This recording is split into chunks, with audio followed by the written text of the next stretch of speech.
Leadership Monday, and you are welcome. My name is Olatunji Shobodu, and every Monday I bring to you a nugget that will help you to do leadership right. On Leadership Monday it is, and today I want to address the issue of courage, the courage to lead.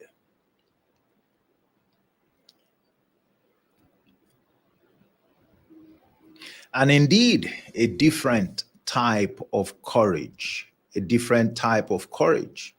Of course, it's helpful as a leader when you have courage. A leader needs to have courage to lead. When you are grappling with people, you need to have courage to lead. Do you have the courage to lead? Do you have the courage to lead? You need courage because the average person has a disposition to rebel. People want to do their own things. They want to be independent. All right. Do you have courage? Courage to lead your team to get the kind of results that are expected of you. Maybe management expects certain results. Maybe the government expects certain results. Maybe, the head of your unit or a group or department is expecting you to achieve certain targets. All right. And, they may be daunting targets. And so you worry about whether or not your team is going to cooperate with you to deliver on that target. You need courage. You need courage because leadership is sacrificial. All right. And if you need courage to be able to shoulder that burden of sacrifice. Is that something you can do? All right. It's not just about having the strength, having the stamina, having the willingness. An important aspect is whether or not you have the courage to sacrifice. Remember, the sacrifice is usually of your entire person. All right. It's like the seed that has to go into the ground and die. Otherwise, it cannot reproduce. Except a grain of corn falls to the ground and dies, it abides alone. All right. But if it dies, then the potential that it is in the seed will come alive. But it's easier said than done. It's not easy for the seed to bury itself voluntarily. All right, and then undergo that transformation. It's tough in the ground, abiding in the ground. It's tough for you as a leader, all right, to throw your entire being into your responsibility, which is required in order for you to be able to get results, all right, for effectiveness. And courage is required. Courage is required. But today I want to talk about a different kind of courage that is required and is probably more important than any other that you can associate with the responsibility to lead. All right. And, that's what I want to share. And I want to use the example, one very important example, and that's the example of a successor. All right. And there was this fellow who succeeded his leader. And when he succeeded his leader, he was given an express command.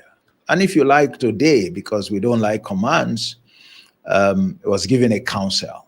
It was given a counsel.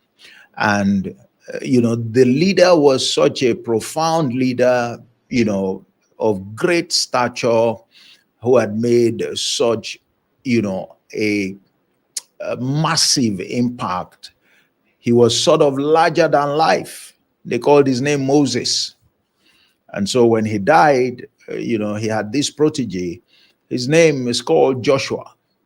And so when Moses died, it fell to the shoulders of Joshua to, move forward as the leader of the 3 million plus people that Moses had led.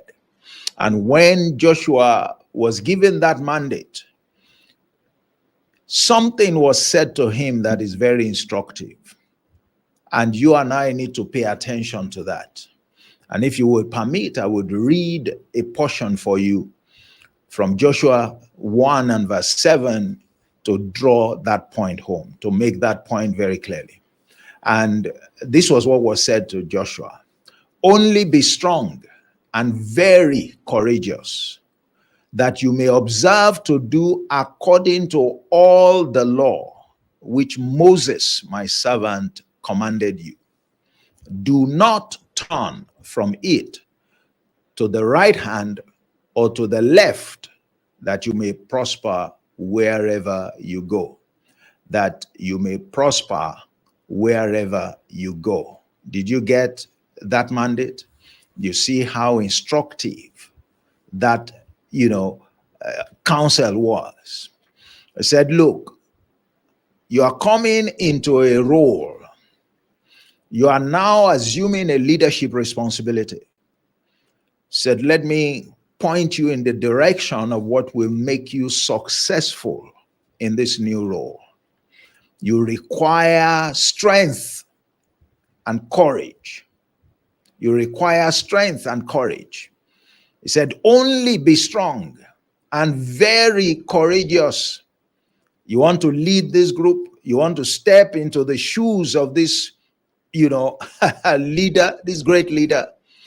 Only be strong and very courageous.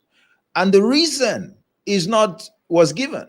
It's not just to come to the, responsibility with boldness, with faith, with thinking that, you can get it done, be ready to shoulder the responsibility, to bear with the people, to take the steps that, the leader, the erstwhile leader used to take. No, that's not it. That's why I'm speaking to a different kind of courage this morning. All right? A different kind of courage. He said to him, he said, you should observe to do all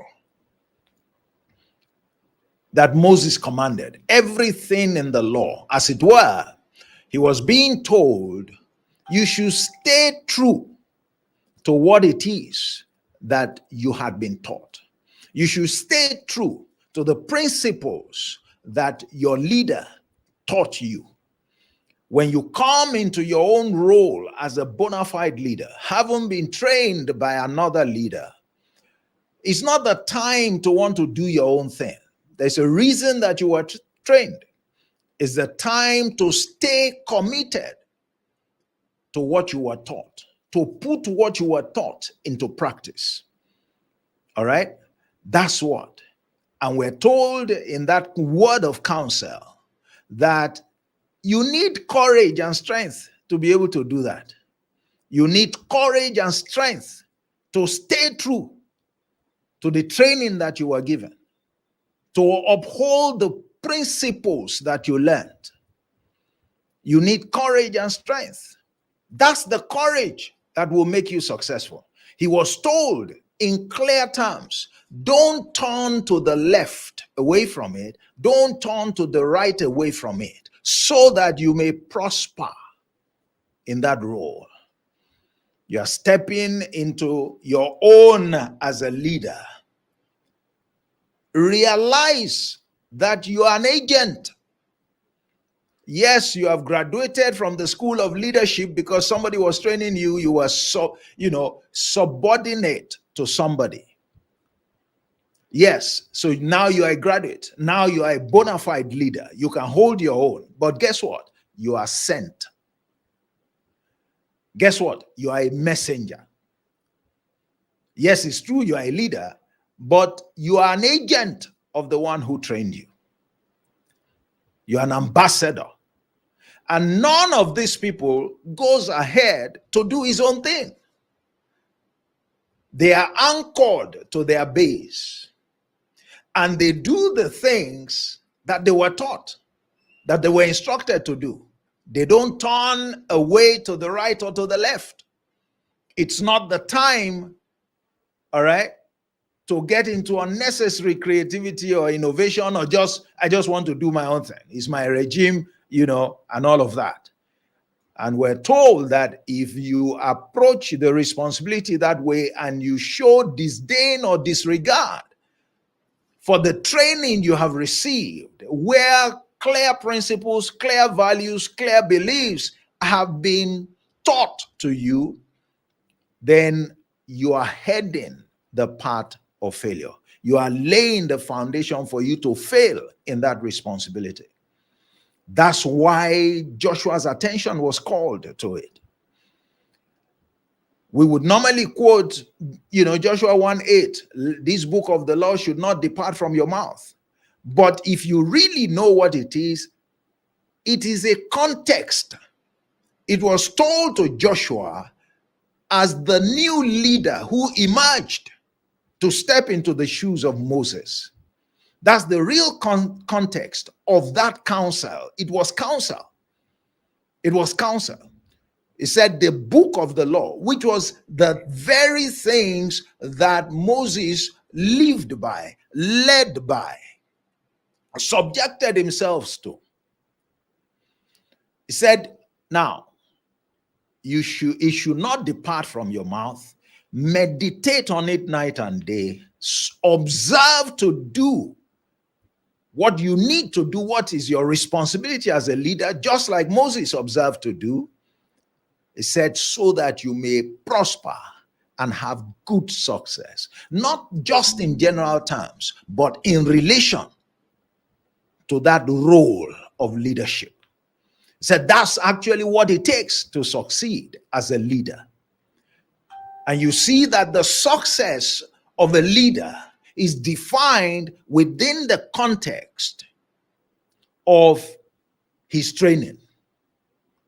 You are told basically, be courageous about approaching your leadership assignment based on what you were taught, based on what your leader used to do, based on the things that you observed. And no wonder Jesus himself said, I can of my own self do nothing. It is what I see my Father do that I do. It is what I hear my Father say that I say. It is how I see my Father judge that I judge. So this counsel that Joshua was given by God, Jesus observed it. He did not depart to the right or to the left, away from what his leader, his father, told him. And that principle will still be a saving grace for you and I today in our leadership roles. That's why every leader needs to be the product of another leader, because you have taken knowledge, counsel, understanding from your leader. You have been trained appropriately. And so if you have, what you're expected to do is to go ahead and operate within the context of what you have been trained to do. Yes, you can be innovative, you can be creative, but it has to be within the context of the training that you received. That's your source of the capacity and the competence to lead. To veer outside of that is to veer into dangerous territory. And you can't veer into dangerous territory carrying the lives of people with you. You want to do it, by all means, go and do it alone. But don't do it when people are looking up to you. When you're supervising people, their lives are in your hands. They are kept in your care. And the reason that we're confident, that an organization is confident to keep a team in your care, is because they know you have been trained. So they are not putting the lives of the people and their future and that of the organization at risk. You need to bear that in mind, very importantly. That's a different kind of courage. It takes courage for you to subdue your tendencies to do your own thing and to stay true to what you learned. It's interesting that even the disciples of Jesus had to say it. They said, look, we cannot but do the things that we have been taught, that we learned from our masters, the things that we saw. We saw these things work. We can't veer away and start trying to do something else. We cannot. We can only walk within the context of what we have seen work, the way that we have been trained, and we're under obligation to respect it. It is not wisdom. It is not right for you to want to lead your own way. Your own way should be the way of the one who trained you. That should be your own way. Your trademark should be the one of who trained you. Elisha took on the spirit of his master. So it is the spirit of your master that should be at work in you. People should see the way you lead, and it should remind them of the one who trained you. That's what it means. And if it was not challenging, all right, if following the path of those who trained you was not challenging, Joshua would not have been warned or counseled, or his attention drawn to this very important aspect, to be bold and courageous. Be very courageous, he was told. Be very courageous. So you need courage. You need faith to commit to do according to what you have been taught, believing that the same way that it worked for your master, it will work for you. Elisha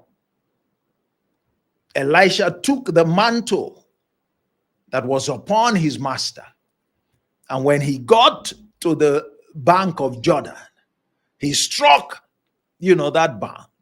Where is the God of Elijah? He didn't say, where is the God of Elisha? Elisha had no God at that point. His God was his master. And he was doing that because he saw his master do it. So he invoked, as it were, the God of his master. It's like invoking the principles that he had been taught by his master. And it worked. It worked. The river parted ways. And people saw him and they said, the spirit of Elijah was upon Elisha. These things still happen today. This is how leadership ought to be done. That's why you must mind when you see a leader. That's why you must be careful when you are judging or trying to differentiate between leaders and to establish who is the right person, to find out where are you coming from, who trained you, whose principles are you following, or are you flying your own kite? Run away from leaders who are not trained by other leaders, who can tell stories of what they learned, who can share the encounters that they had serving under another good leader or great leader. Run away from that. Run away from a person who wants to assume leadership position and has no history of serving under credible leadership. They're going to do their own thing. Joshua served under credible leadership, the leadership of Moses. Yet he was being told, be very courageous and observe to do everything in the law that Moses walked by. Don't turn to the right or to the left. The latitude is zero for you to depart from the training that you received. A good leader must be responsible, must be humble enough to abide by the training, the quality training they received. Because therein lies the success that they desire in that role. Therein lies the safety of the lives that have been committed into their hands. So that's my charge for you today as you go into the week, to help you do leadership right. You need a different kind of courage to lead. And that courage is the courage to stay true to what you learned. When you do that, you're a honorable leader who understands that he or she is an agent, was sent, and is obliged, all right, to deliver according to the instructions that he or she was given. So that's it. On Leadership Monday, my name remains Olatunji Shobodu. I'm your anchor. Join me on Wednesday when it would be time for Leadership in 30 minutes, and I'll be speaking on, some other very important aspect of leadership. We just concluded the second cohort of the Equip Bootcamp, and it was a wonderful experience, a wonderful, wonderful experience. The next cohort is actually going to start on the 1st of July. No longer the 1st of June, the 1st of July. It runs for 40 days, 40 consecutive days. It's an adventure in the pursuit of the spirit of excellence, an adventure to upgrade your capacity, all right, to excel, to lead with excellence, to do things perfectly, excellently. It's a spirit, and you contact it through a particular type of study. And that's what we do, walking through all the 38 parables of Jesus with emphasis on understanding them and knowing exactly how to apply them to practical day-to-day situations, challenges, issues, to get excellent results, to get the kind of results that Jesus himself got, all right, to be like a Daniel, that people around you will know, will understand, and will say, that man, there is an excellent spirit in him. Multiple, benefits, okay? A way of life that upholds the highest standards of character, the highest standards of principle, all right? The highest quality outcomes, and a life that is fulfilling. That's what Equip Bootcamp empowers you to do. It's difficult to describe what the encounter is, but I can only encourage you to get on board. I know over 9 out in every 10 that are even believers have never undertaken intentionally an adventure into all the parables of Jesus. All, not just a few and all of that. And certainly not with the perspective of how do you use these things practically for everyday successful living. That's our emphasis. That's our emphasis. And we cap it up with a time, of prayer. So I encourage you to join us. I encourage you to be a part of it, even if it's for you to try it. But I guarantee there's none who has come and hasn't gone back, all right, like that woman that Jesus met at the well, to go and tell everybody, come, I discover something. They always get people to come and attend, so they have, a taste of the experience. You can be your brother's keeper. You can be your own keeper also by getting on board the program. Get on board in time. The link is there. Register. What you pay is a far cry. In fact, you will never be able to compare what you receive, what you benefit, the value that the program has to offer with whatever it is that you are asked to pay.